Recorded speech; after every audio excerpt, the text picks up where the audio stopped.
Hey, hey, hey, welcome back to another RSG video, and we are doing a special video today. I'm Ranger J 1999, part of the RSG crew, and I've got the crew minus one Loki, who has got some personal stuff that he has to take care of, but he's here in spirit. So let's introduce everybody. First of all, we have the one and the only, the troll extraordinaire, Dr. Finn Medicine Woman here. Also joining us is the government Wi-Fi stealer himself, the brown Gandalf, the beerless one, Grande Pappy Patron is here. And of course, the lovely, the most wanted, the one that puts Loki to sleep with her words, Miss Tits McVenom is here.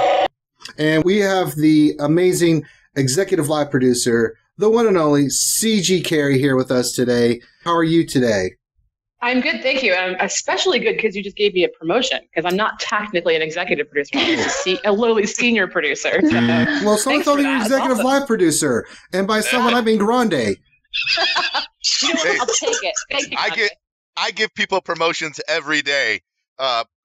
Sergeant Major Ranger J 1999. Well, let's not get crazy here, okay? Okay. So we want to go over a couple of things about gameplay in general. Was there ever a game mode that you wanted to implement that never made it through to production? Something that you were really excited about but just didn't make the cut? Yeah. Oh, God. Yeah. Where do I even start? Tournaments is a painful one for me. I had just joined the team. I was here, and all of the work that was done for tournaments, I mean, really, truly, there's a lot of really good work that was done. And I think that we made some mistakes. And I think hopefully this is a theme that people understand, is that we don't think that we're infallible. We ended up turning them off. But I think as a person who is incredibly competitive, and again, it's weird because I'm not competitive in this game. It's partly out of necessity. I can't be in a competitive guild because it's unfair. I get to decide what goes into it, so that would be kind of cheating. I do feel like this sort of competitive nature of tournaments is something that I wish that we could get a redo on. I'll phrase it that way. I would sure like a redo. What is one of the quality of life changes that you would like to see in the game, both from a dev perspective and then maybe from a player perspective? Something that had come up on Reddit, and it was interesting to see how I go to Reddit because I like to see how many upvotes stuff gets, because it's sort of a sentiment thing where it's very easy for people to go and upvote something, and then I can say okay, look, that's 1,000 upvotes. That's a pretty big deal.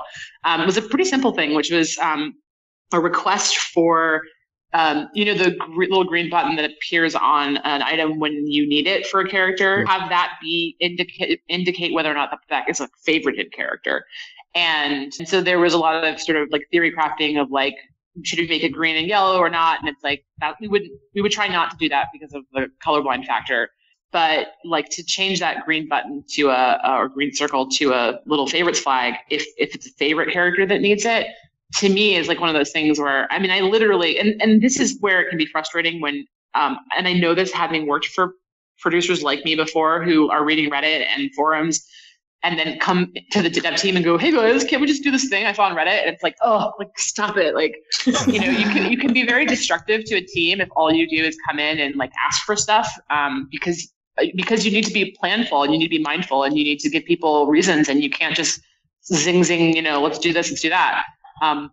But that was one thing where I kind of came in and said, hey guys, let's do this. And my feature producer, Tim, was okay, get away from the engineers first. Secondly, tell me why. And then third, I'll put it on a list and see what we can do. So that's one of those things where I actually don't know if it's going to be in the next update, but I'm hoping they're going to surprise me. Actually, there are two or three things coming up in this next update that were last minute quality of life things from my personal list that were top of my list.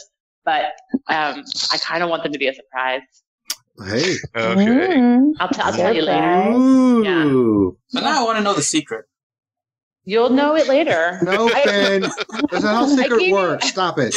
One of the modes that we've been kind of hoping for a while was a sandbox mode. And I think when you guys created the open beta, a lot of people kind of got into it because you could fight everybody that was there in arena, and you got to play with people that you didn't normally get to fight against in arena. So what are your thoughts on getting a sandbox mode into the game where you would fight people on your ally list or people in your guild, people you don't normally compete against?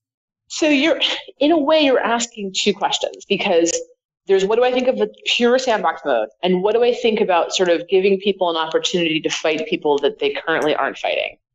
So I think a lot about the second one, sort of in the vein of the tournaments thing. I think a lot about that. And again, I'm not announcing anything. I'm not saying anything. This is all like theory crafting stuff. So I'm just sort of like, I think a lot about, I love the shard stuff, how the shards work in this game. I actually think it's one of the things about swgoh that makes it work really well, is that it's one of those sort of dev things that you don't really realize the advantages to. I understand that there's some disadvantages, and I've been talking to some people that are in like a particularly challenged shard, and so we're looking into that stuff. But like, there's something to be said for the magic of the shard aspect of the game, and so I don't want to destroy that. But I do think a lot about how do we give people true bragging rights, across all of the different shards. And so that's something that's mulled around in my brain a lot. Sandbox mode is interesting because, and I know that there are people who disagree with me, but when you put something in the game that is truly open, you can't really have rewards. I don't think people would disagree with that. You can't really put meaningful rewards on it, because then it can be abused, and then the game means nothing anymore. Right. When you don't put rewards on it, with the exception of extremely, extremely hardcore people, and nobody plays it. Because what's the reason to do something? Rewards. It's actually the reason that what we did instead of doing a sandbox mode was make Galactic War not really have to be played. And so I think a lot about, is there something we can do with Galactic War as it is now to basically make it feel like a sandbox mode, because it has good rewards on it. And we're happy. Basically, we've said by allowing multisim, we're basically happy for you to get those rewards every day, and you can have it. Yeah, Finity, I have talked about Galactic War as a sandbox mode so many times, and I totally feel like that's the right place to put it, is Galactic War, because it's like halfway there almost. I spent a lot of time talking to, especially in the last month or so, I've been spending a lot of time talking to some really intense players of our game, both from like a whale standpoint and from like a time investment standpoint. I spend all day thinking about it, and I work all night usually, and then I dream about it. And there are still players who think about the game more than I do, which is inspiring and scary. I think that there's something in I've been hearing kind of a resonating, we really want to be able to have that kind of no holds barred bragging rights thing. And so we're working on that. I like to solicit as many ideas as possible, and then it just sits in the brain. And then the team, what usually happens is that I go, hey, this is the vision of what I want to accomplish, but I don't actually design anything, right? We have a very good design team that sits down, and then they come up with how to accomplish the vision, and then their creativity and their ideas. And by the way, when I say designers, I also mean the engineers do a lot of this as well, and artists and lots of different people on the team participate, they come up with a way to solve it that I hadn't even considered. We take all the input, and that's why people listen to RSG. I think all the time. Loki made a suggestion, and I don't know if it's been caught or not. He made a suggestion about Galactic War, and I heard it on one of the streams. It's probably been a month or two back whenever we were talking, and he said instead of multi-simming Galactic War, where you have to either play them all or you play to a certain point and then you sim them all, have a slider bar so that you could only play 3, 6, 9, and 12. And then he said be able to select from your ally list who you want to be in spots 3, 6, 9, and 12. So since he already said that, that's what I would like to do. I would like you to be able to pick amongst your guild and allies who you can fight on any of the slots. Yes. But specifically, I wasn't thinking 6, 9, and 12. I was thinking 10, 11, 12. All right, so let's get to the last one. I get asked this all the time. We get asked this on stream. We get this asked a lot. When are we going to get Bronzium multi-purchase or another way to spend ally tokens? It's one of the things that we get beat up on all the time for people asking us that. You get beat up on. Oh, I'm sure you. I'm just saying for us. I mean, I'm sure times 4 carry pi, and then that's the amount you get. So. Yeah, so speaking of tournaments, I mean, this is where what we did was we introduced tournaments with ally points being the currency, and in the sort of machinations around tournaments gave people like millions of ally points specifically so that they could do tournaments. And then we took the system out. You know, it's like another kind of dev principles, not to take things away from people if you can help it, right? Like it really, I mean, I know, don't mention the Sith Ward rates. I'm still having PTSD, but like the idea is unless it's actually hurting the game, don't take it away from them. We didn't want to take the ally points away from people, and then that currency basically became meaningless to us because it was like, well, it's been blown out now. We can't regulate it the way that we do some of the other currencies, and so therefore we have to be conscious of like what can be purchased with it so that it doesn't screw up anything. And anyway, here we are, however many, like a year and a half later.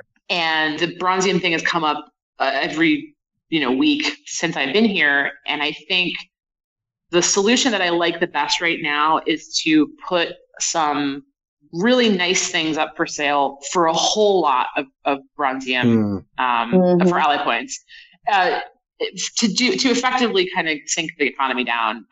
Which is a strategy that is intended to like do a better job of regulating a currency so that you can actually then make it meaningful again, because as long as it's blown out, like we can't do a lot with it. So it's like we could put up a couple of really, really sweet things for a whole lot of ally points, and then we can do a better job of regulating moving it forward. Not putting in multiple is because in terms of game health, we don't want people to use all of that currency for what's in the Bronzium, because if you sit there and buy it all, if everybody did that, it would screw up certain things for how we sort of balance everything. And this is one of those things where it's like, I can't give away everything for free, even though people want that. You've got to have broccoli sometimes with your dinner. You've got to have broccoli sometimes with your dinner. That was a weird metaphor. I'm sorry. No, that's a perfect metaphor. I got it immediately. I was like, I hate broccoli, but I eat it for you. I love broccoli, man. I love broccoli too. What? Throw me some cheese on it. No, that's wrong. And I remember being on a phone call at 3 o'clock in the morning with a guy I had never met who was like a sheriff's officer in Orange County, New York, doing tournaments together with him at 3 o'clock in the morning on the phone. My wife is like, who are you talking to? And I'm like, this new guy I met. She's like, I'm going to bed. I was like, okay. Your Star Wars friends, right? Yeah, my little Star Wars friends. That's right. My significant other calls it Nerd War. Oh, your little Nerd Wars. Yeah. It's great.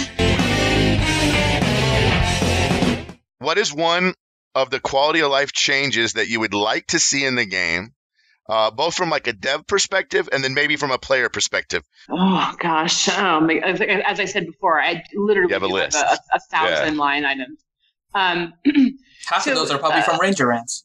Yeah, that's right. What do you mean, Finn? I don't know this person. A ranting ranger I've never heard of in the last 3 weeks. Give me some time, okay? I can do it. Just give me some time, all right? I just got to work up to it. I am confident that I will piss you off. Because I can pick Finn and bring him with my characters. I think that's the most important thing. Right, that's right. Yeah, right. That's right. And every time you beat him, like we'll put something on his screen, right? Like, oh yeah. Like blood splatter or something. He's gonna have like a porg exploding on screen. That's right. You're gonna have to deal with it, Finn. That's right. It's gonna be awesome. So can we get little badges with porgs' heads on spikes? What? You're joining in now too. An achievement. It's an achievement. Achievement unlocked. Thank you. Yeah.